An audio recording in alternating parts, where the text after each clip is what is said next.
Goeiedag almal. Soos wat ek beloof het in die vorige video, gaan ons nou kyk na bekering en geloof. Onthou ek het gesê, ons het nou gesê die woord is belangrik. Nou moet ons kyk na wat in die woord is wat vir ons belangrik is as Christen om in te ontwikkel. So ons kyk eers na bekering en geloof en dan heel eers na bekering.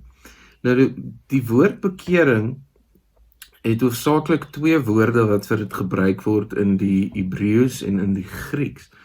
Ek gaan die uitsprake dalk nie so goed doen nie, maar dis nie die belangrike deel nie. Die Griekse woord is metanoeo en die Hebreëse woord is shuv.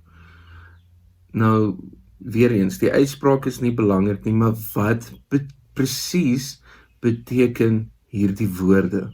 So die Hebreëus vir bekering, die woord shuv, beteken letterlik ek's besig om op pad te wees in een rigting, en dan verander ek die rigting waarin ek besig was, en ek loop in 'n ander rigting. Beteken letterlik bekering, soos in die Afrikaanse beteken omkeer, beteken om in 'n nuwe rigting te gaan.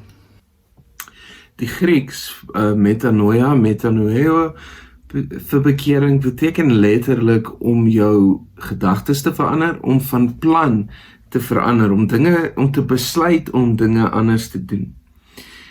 Die een ding wat dan uitstaan van beide die Griekse en die Hebreëse definisies van bekering, is dat dit gaan oor 'n wilsbesluit.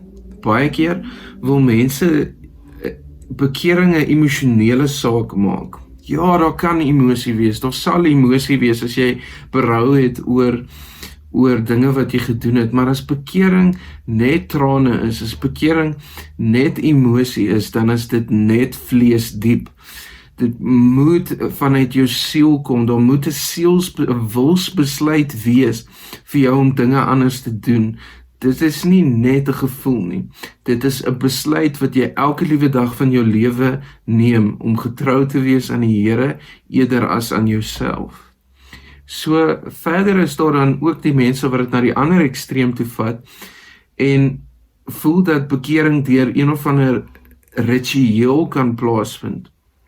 Wel, ritueel is 'n wilsbesluit, dit is iets wat jy oor en oor doen, maar het dit regtig vanuit die siel gekom? As dit meganies is, as dit weer eens net vleesdiep is, as dit net oor en oor gedoen word vir die onthaalwe om gedoen te word, sonder dat daar regtige intensie of 'n lewensverandering is, dan is daar geen waarde in die bekering nie.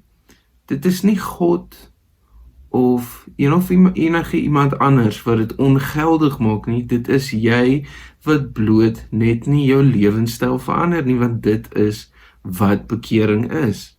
Dit is moeilik om te hanteer, want ons is grootgemaak met die idee dat bekering baie outomaties is. Ons verwar eintlik die konsepte van bekering en wedergeboorte. Wedergeboorte word deur God in ons bewerk nadat bekering plaasgevind het, maar bekering is 'n intentionele wegbeweeg van dit wat nie goed is in God se oë nie. Eerder God te kies as onsself. Here, help ons om asseblief weg te keer van onsself en onsself na U toe te keer, Here. Help dat ons hierdie konsep van bekering sal snap, Here, dat dit nie net soms is nie, maar dat dit elke dag moet plaasvind. Ek vra dit in Jesus naam. Amen. Tot volgende keer. Maranatha.